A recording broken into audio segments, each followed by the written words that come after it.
As businesses can experience disruption, sometimes on a global scale, procurement leaders are meeting the challenge of ensuring business continuity.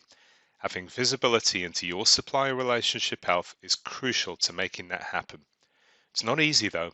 Each year you might have interactions with thousands of suppliers and stakeholders, and these suppliers could give you huge insight from details on who you do business with to how to improve your processes and operations.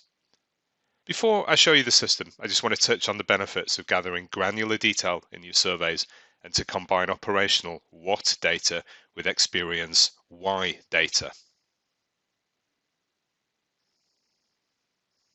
As an end user, for example, in airport security, you could be held back with a delay that has nothing to do with the security staff, and their service while I'm being scanned could be awesome.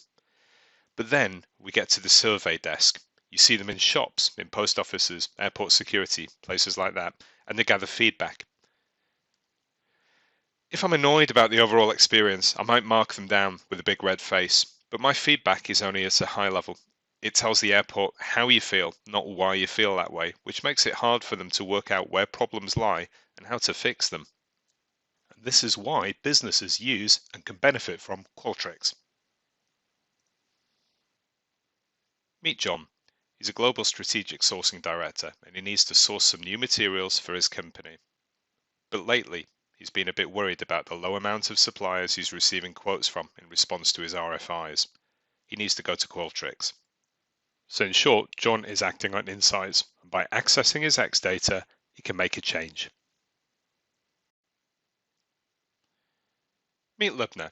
She's a category manager. She needs to source suppliers for items, to contract with them, and to place orders. But she's got a problem. She's finding contract legal terms are hindering negotiation with suppliers, and it's slowing down procurement. So she goes to Qualtrics, and there's a source to order dashboard set up for her. She's also got a goal next year of reducing the time to create new supplier contracts, and she knows that some regions aren't doing so well. She can see the overall sentiment around contracting from suppliers is not good. It's negative. It's minus 1.9 out of 10. That needs to change. She can also look across contract negotiation duration by region. It's pretty bad for EMEA. The rest, not so bad. She can also see by region as well. So we can see that above the 40% target, EMEA is coming out quite high in every month. If we look at EMEA in October, Lubna can see the overall sentiment expressed in surveys for October. And if she scrolls down a bit further, she can look at the trends around that sentiment. And what comes out very prevalent is clause, indemnification, and contract. And these are all going to be related. So if she clicks on indemnification, she can drill into that one a bit more. And she can see the granular detail on it, so she can see that for indemnification, it's quite negative. Looking at the feedback, it seems that some clauses are too restrictive. It's not all bad though. Users seem to like using the system. So let's go back to the top of the screen and we'll reset our view. So she wants to go deeper. So if she goes in a little bit further,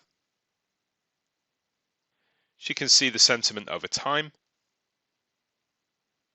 and how that's been changing. She can also look at the trend of new contracts as well. So we can see trends on individual regions over the number of contracts raised over time. So now Lubna has some evidence she can take to the legal team to review and update their clause language. And this is because she can plan her actions based on concrete information.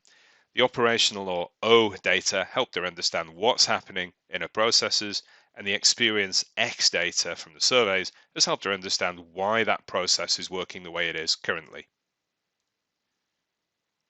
Let's meet Peter. He's in charge of products and service delivery. He needs to source a new set of materials and he's always monitoring suppliers and operations to prevent issues that could impact the business.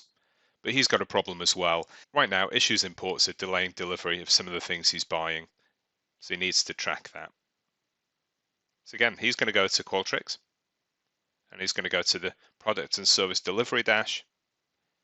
And this will give him a better understanding of what's actually happening.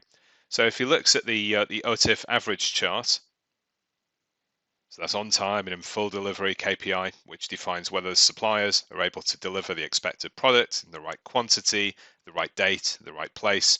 Overall, it's pretty good at 96.4%. But there is a region that's had a substantial drop in that KPI in the last month. And again, that's Asia Pacific here. So we can see that's dropped right down from 97.4 down to 90.8%. And you can see it's getting worse for the touchscreen category here. He's going to investigate what's happening in the region. So for Asia Pacific, he's going to drill on October, go in and see what we can find. So we can see the on-time delivery is only 90.8%. And if he goes down a bit further, you can see more. So we can see there's a word cloud here. We can see there's topics and sentiment and the feedback from the surveys as well. If he looks at the word cloud, the biggest words he's seeing, so in other words, the biggest, strongest sentiment, he's looking at things like delay, congestion, port shipment. So for example, you see delay there. If he clicks on that, he can find out what's causing these delays. So if he looks at the sentiment around this, every time a transshipment or port congestion or customs is mentioned, a negative sentiment is detected. So anything you see in here in red is negative. Anything you see in green is positive. So let's click on port congestion. We'll go into that. So what Peter can see is looking at the survey content. He can see that Oakland port seems to have some huge issues going on. So maybe he wants to look at replacing Oakland because it might be a pinch point as well. Also, if he looks at the number of PO changes on the left here as well, you can see that POs are being changed by the company quite a lot, 50% of all POs. And the suppliers have mentioned that compared to other companies they trade with, this company is issuing a lot more PO changes.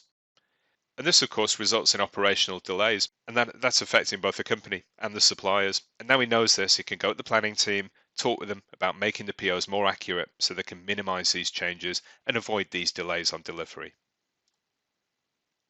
And finally, meet Kate. Now, Kate's an accounts payable manager, and the AP department recently opened up an early payment discount scheme for high volume spend suppliers. Kate wants to see how it's all working out.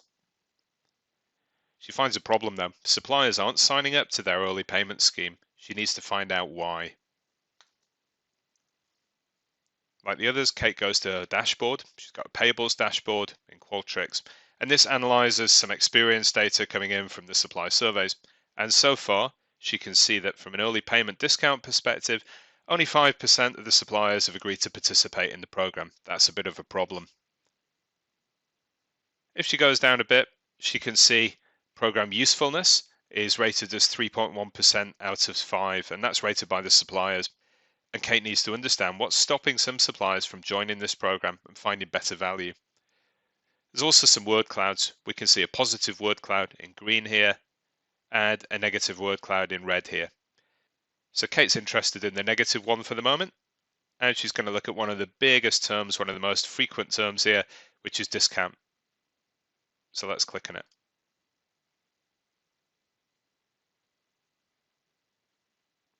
So looking at the details, that tells us there's some key problems here. Payment terms, discount offers irrelevant. That one's huge, so we should probably go into that one. So it's telling us that the discount offers are irrelevant to the suppliers and there's a pay late factor. Let's find out more about that. So you can see on the left, not many suppliers are taking the company up on its offer. There's only 4% typically from most suppliers. And if I look at the feedback text on the right, so Kate can now see that most suppliers have mentioned that the company pays late anyway, so there's no point signing up for early payment because they've got no confidence in it. She now has something that she can take back to the team and fix. So to summarize, by bridging the experience gap in the supplier world, John, Peter, Kate and Lubna can improve supplier experience on an ongoing basis, which is exactly what business needs.